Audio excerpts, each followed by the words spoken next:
नमस्कार, मैं निशा ठाकुर और आप देख रहे हैं मेट्रो मुंबई। वक्त हो चुका है टॉप 10 बुलेटिन का। तो आइए एक नजर डालते हैं मुंबई की 10 बड़ी खबरों पर। देवेंद्र फडणवीस ने आज मुख्यमंत्री उद्धव ठाकरे के आरोपों का जवाब दिया है। इस दौरान सभा शुरू करने से पहले देवेंद्र फडणवीस ने सामूहिक हनुमान चालीसा का पाठ किया और उसके बाद कहा, अब लंका दहन होगा।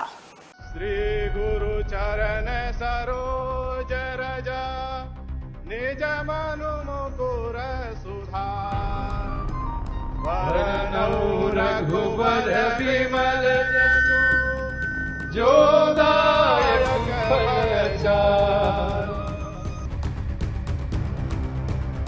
महाराष्ट्र के पूर्व सीएम देवेंद्र फडणवीस और अन्य भाजपा नेताओं ने मुंबई में रविवार को एक बैठक में हनुमान चालीसा का पाठ किया। इस मौके पर देवेंद्र फडणवीस ने कहा कि हमने अभी हनुमान चालीसा का पाठ किया। क्या बाला साहेब ठाकरे ने कभी सोचा होगा कि उनके बेटे उद्धव ठाकरे के शासनकाल में हनुमान चालीसा पढ़ना देशद्रोह होगा और औरंगजेब की कब्र पर जाना राजकीय शिष्टाचार होगा। इस दौरान महाराष्ट्र के पूर्व सीएम देवेंद्र फडणवीस ने कहा कि कल शनिवार को कौरव सभा थी और आज रविवार को पांडव सभा है। उनके मुताबिक अकबरुद्दीन ओवैसी जाते हैं, औरंगजेब को उनकी कब्र पर श्रद्धांजलि देते हैं और आप इसे देखते रहें। आपको इससे शर्म आनी चाहिए। महाराष्ट्र में पिछले कुछ दिनों से हनुमान चालीसा के पाठ को लेकर जमकर राजनीति शुरू है। महाराष्ट्र के मुख्यमंत्री उद्धव ठाकरे ने भी अपने सभा में जमकर देवेंद्र फडणवीस पर निशाना साधा था, जिसको लेकर देवेंद्र फडणवीस ने उद्धव ठाकरे पर पलटवार किया। Bureau report, metro Mumbai. Mumbai के बेलार पियर में आज अचानक एक नौका डूब गई। 3 लोगों को रेस्क्यू किया गया। मुंबई के बेलार पियर तट के पास एक मालवाहक नौका अरब सागर में डूब गई। हादसे के समय 3 लोग नौके पर सवार थे, जिन्होंने पानी में कूदकर अपनी जान बचाई। पुलिस के एक अधिकारी ने रविवार को ये जानकारी दी। ये घटना शनिवार सुबह की है। घटना का एक वीडियो सोशल मीडिया पर वायरल हो रहा है। अधिकारी ने बताया, मुंबई पोर्ट ट्रस्ट पर मालवाहक नौका का सामान लादा गया। इसके बाद नौका नजदीकी बेलार पियर गई और सामान वहां मौजूद बड़े जहाज पर चढ़ा दिया गया। जैसे ही सामान उतारने की प्रक्रिया शुरू हुई, नौके में पानी भरने लगा। उस पर मौजूद 3 लोगों ने डर के कारण समुद्र में छलांग लगा दी।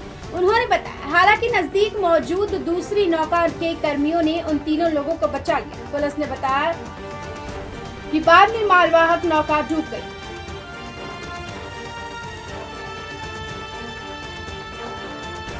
अधिकारी के अनुसार नौके पर सवार और बचाए गए 3 लोगों के बयान दर्ज कर लिए गए हैं। उन्होंने बताया कि तीनों लोग स्थानीय हैं। अधिकारी ने बताया कि शुरुआती जानकारी के मुताबिक नौके के इंजन में आई तकनीकी खराबी की वजह से ये हादसा हुआ। Bureau report, metro Mumbai.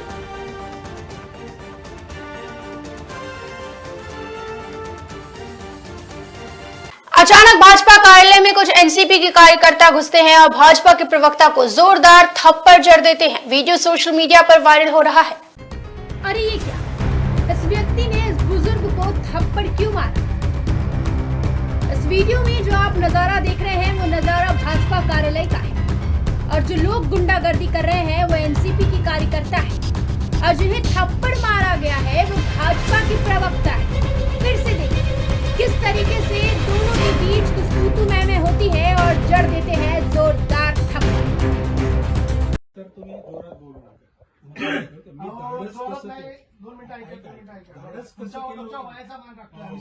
म्हणून मी पण तुम्हाला ते सांगते आणि तुम्ही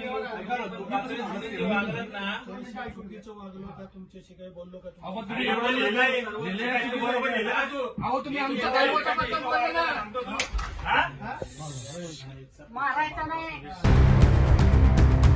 महाराष्ट्र में शरद पवार की पार्टी राष्ट्रवादी कांग्रेस पार्टी के एक कार्यकर्ता ने बीजेपी के प्रवक्ता को कार्यालय में घुसकर थप्पड़ जड़ दिया। इस घटना का वीडियो सोशल मीडिया पर तेजी से वायरल हो रहा है। बीजेपी की महाराष्ट्र इकाई के नेता विनायक अंबेकर ने पुणे पुलिस से शिकायत की है कि एनसीपी कम से कम 20 कार्यकर्ताओं ने उनके साथ यहां उनके कार्यालय में मारपीट की। महाराष्ट्र बीजेपी के अध्यक्ष चंद्रकांत पाटिल ने एनसीपी कार्यकर्ताओं के खिलाफ कार्रवाई की मांग की। चंद्रकांत पाटिल ने ट्विटर पर वीडियो पोस्ट करके महाराष्ट्र बीजेपी के प्रवक्ता विनायक अंबेकर पर एनसीपी के गुंडों ने हमला किया है और बीजेपी की ओर से मैं इस हमले की कड़ी निंदा करता हूँ। इन एनसीपी के गुंडों से तुरंत निपटा जाना चाहिए। बता दें कि इस घटना को लेकर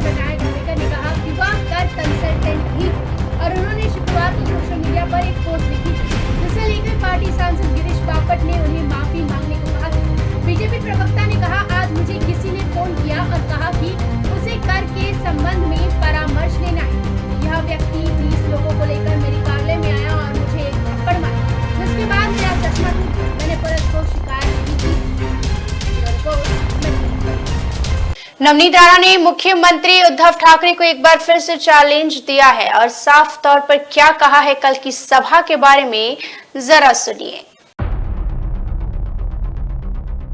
ऐसा लग रहा था कि महाराष्ट्र से हनुमान चालीसा का मुद्दा अब धीरे धीरे खत्म हो रहा है, लेकिन आज फिर से इस चिंगारी को नवनीत राणा ने हवा दे दी है। उन्होंने फिर से हनुमान चालीसा पढ़ने का ऐलान किया है। इस बार वो मुंबई के उसी बीकेसी ग्राउंड पर हनुमान चालीसा का पाठ करेंगे, जहां मुख्यमंत्री उद्धव ठाकरे ने शनिवार की शाम को एक जनसभा को संबोधित किया था।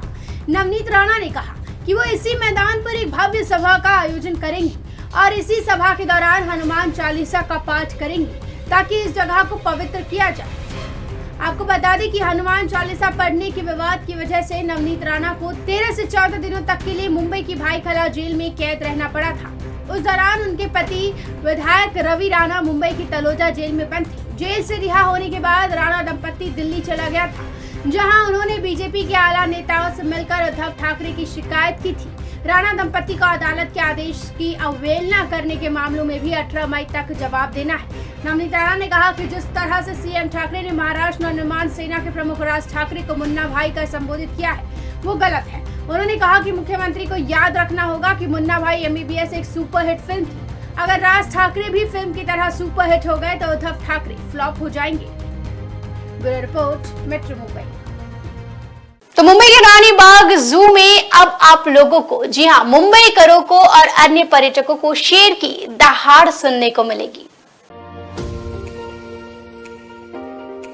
रानी बाग आने वाले पर्यटक के कान में जल्द ही शेरों की दहाड़ सुनाई देने लगेगी। पर्यटकों के आकर्षण केंद्र बने वीर माता जीजाबाई भोसले उद्यान व प्राणी संग्रहालय यानी रानी बाग में इस मॉनसून नए मेहमान आने वाले हैं। शेर, लोमड़ी और भालू की एक जोड़ी गुजरात और इंदौर के चिड़ियाघरों से आने वाली है। इससे पहले इजराइल देशों से एक जोड़ी जेब्रा लाने की प्रक्रिया अंतिम चरण में है। एजेंसी के जरिए यहां जानवरों की अदला बदली की जाएगी। जेब्रा की जोड़ी के लिए BMC 84,65,000 रुपए देने वाली है। डायरेक्टर जनरल फॉरेन ट्रैक की अनुमति से रानी बाग में अब नए मेहमानों के लिए रास्ता खुल गया है। रानी बाग के संचालक डॉक्टर संजय त्रिपाठी के अनुसार देश विदेश के पर्यटकों के लिए रानी बाग अब आकर्षण का केंद्र बनता जा रहा है। इसके लिए प्रशासन ने भविष्य में पर्यटकों के लिए रानी बाग में विभिन्न घरेलू और विदेशी जानवरों को लाने का फैसला किया है। Bureau report, metro Mumbai. तो मुख्यमंत्री उद्धव ठाकरे की ड्रीम प्रोजेक्ट कोस्टल रोड परियोजना का काम तेजी से चल रहा है। मनपा की बहुप्रतीक्षित परियोजना में से कोस्टल रोड परियोजना का काम इन दिनों काफी रफ्तार से शुरू है। लगभग 60% से अधिक काम इस परियोजना का पूरा किया जा चुका है। मनपा ने इस परियोजना के निर्माण कार्य में किसी भी प्रकार की बाधा को सहन नहीं करने का फैसला किया है और किसी भी गैर जरूरी बदलाव को भी स्वीकार नहीं करेगी, ऐसा स्पष्ट कर दिया गया है। हाल ही में मनपा ने कोस्टल रोड परियोजना के दूसरे चरण के काम में वर्ली हाजी अली के बीच गार्डन और पार्किंग को समुद्र किनारे की तरफ बनाने के एक सोसाइटी के प्रस्ताव को नकार दिया और कहा कि इस परियोजना में कोई चेंज नहीं होगा। एसोसिएशन के सदस्यों ने मनपा को एक पत्र लिखकर सुझाव दिया था। अपने सुझाव में इस एसोसिएशन ने कोस्टल रोड परियोजना में बदलाव करने की मांग की थी। कहा था कि जो गार्डन और अंडरग्राउंड पार्किंग बनाई जा रही है वो समुद्र किनारे की तरफ बनाई जाए, जबकि रोड को भीतर की तरफ बनाया जाए। इसके लिए आवश्यक बदलाव में सहयोग की भी मंशा जाहिर की थी, लेकिन मनपा ने इसे एक सिरे से नकार दिया। मनपा के अनुसार जनता की सुविधा और पर्यावरण को ध्यान में रखकर इस परियोजना की डिजाइन बनाई गई है। मनपा ने तकनीकी कठिनाइयों और परियोजना पर प्रभाव का हवाला देते हुए इस डिजाइन में किसी भी प्रकार के बदलाव करने से साफ इनकार कर दिया है। बता दें, मरीन लाइन स्थित प्रिंसेस स्ट्रीट से वर्ली के बांद्रा सी लिंक रोड के छोर तक 11 किलोमीटर लंबे कोस्टल रोड का निर्माण कर रही है। परियोजना के अंतर्गत समुद्री में भरनी का 111 हेक्टेयर भूखंड तैयार किया गया है। Bureau report, metro Mumbai.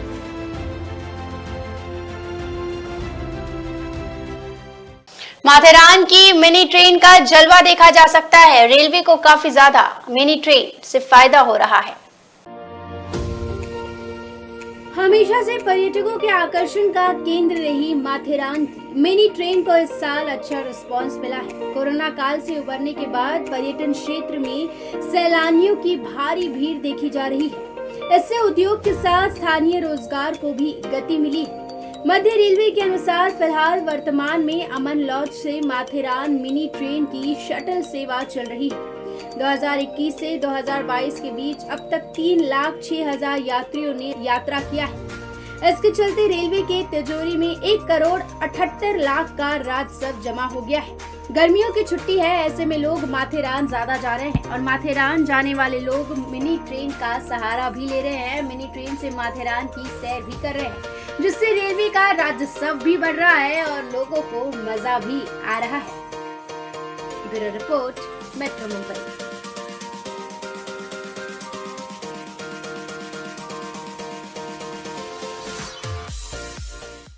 Anna Hazare ने लोकायुक्त बिल पास करने के लिए एक बार फिर से महाराष्ट्र सरकार को चेतावनी दे दी है कि या तो बिल पास करें, नहीं तो वो आंदोलन करेंगे और महाराष्ट्र सरकार को अपनी गद्दी छोड़नी पड़ेगी।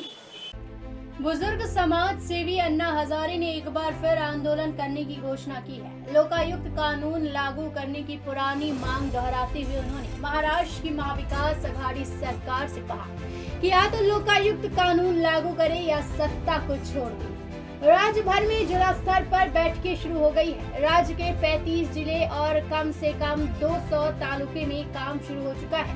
ये तैयारी पूरे महाराष्ट्र में एक साथ आंदोलन शुरू करने के लिए की गई है। लोकायुक्त कानून लागू करने का लिखित आश्वासन देवेंद्र फडणवीस के बाद मुख्यमंत्री उद्धव ठाकरे ने भी दिया था, लेकिन इस बात को 2.5 साल गुजर जाने के बाद भी कोई प्रगति न होने पर अन्ना हजारे निराश है। इस बारे में अन्ना हजारे ने रविवार को मीडिया से बात की। उन्होंने लोकायुक्त कानून तैयार करने के लिए देवेंद्र फडणवीस सरकार ने अनशन किया था। फडणवीस सरकार जाने के बाद ठाकरे सरकार ने भी लिखित आश्वासन दिया था लोकायुक्त कानून को लेकर तैयारी करने के संदर्भ में। ठाकरे सरकार कुछ बोलने को ही तैयार नहीं है, कुछ तो गड़बड़ है। इस बारे में क्या हो गया? किसी ने कोई जादू किया? सीएम ठाकरे कुछ बोल ही नहीं रहे। मुझे इस बारे में कुछ भी नहीं पता है, लेकिन कुछ न कुछ तो हुआ है, मतलब जरूर कुछ तो गड़बड़ है। राज्यव्यापी आंदोलन की तैयारी अन्ना हजारे कर रहे हैं। Report, metro Mumbai. तो थाने में कुत्तों की दहशत, एक ही दिन में एक ही कुत्ते ने 13 लोगों को काटा। थाने के कोपरी स्थित अष्टविनायक चौक इलाके में एक आवारा कुत्ते ने 13 लोगों को अपना शिकार बनाया है। नतीजा, कोपरी परिसर के नागरिकों में भय का माहौल पैदा हो गया है। सूत्रों ने बताया कि काटने वाले कुत्ते की भी मौत हो गई। बता दें कि थाने के सावरकर नगर इलाके में पिछले 2 महीने में 34 लोगों को आवारा कुत्तों ने काटा था। वहीं अब कोपरी परिसर के अष्टविनायक चौक इलाके में रहने वाले 13 लोगों को एक ही दिन में कुत्ते द्वारा काटने का मामला सामने आया है। सौभाग्य से पीड़ितों में छोटे बच्चे का समावेश नहीं है, बल्कि एक बुजुर्ग पुरुष सहित से 3 से 4 महिलाएं शामिल हैं। इसलिए यहाँ के नागरिक अब कुत्तों की दहशत में जी रहे हैं। इस बीच स्वास्थ्य विभाग द्वारा मिली जानकारी के अनुसार कुत्ते को रेबीज हो गया था। उन्होंने ये भी स्पष्ट किया था कि अगर कुत्ते की काटने के तुरंत बाद नागरिकों को टीका लगाया जाता है तो डरने की कोई बात नहीं है। Bureau report, metro Mumbai.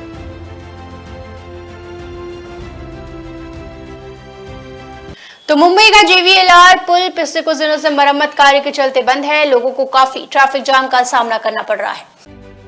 Vikhroli eastern expressway पर JVLR जंक्शन पर बने पुल को मरम्मत कार्य के लिए अस्थायी तौर पर बंद कर दिए जाने से वाहन चालकों का बुरा हाल हो रहा है। जानकारी के अनुसार ब्रिज को कुछ दिनों के लिए मरम्मत के लिए बंद कर दिया गया है, जिससे लोगों को मुसीबत का सामना करना पड़ रहा है। शनिवार दोपहर को मरीज ले जा रही एक एम्बुलेंस भी जाम में फंस गई, जिसे किसी तरह से जाम से निकाला गया। ट्रैफिक जाम हो जाने से लोग विक्रोली, टैगोर नगर और हरियाली विलेज होकर जा रहे हैं, जिससे रिहायशी इलाकों की सड़कों पर भी जाम लगने लगा है। लोगों को इस जाम से काफी ज्यादा दिक्कतों का सामना करना पड़ रहा है। कई घंटे लोगों को ट्रैफिक जाम में ही बिताने पड़ते हैं।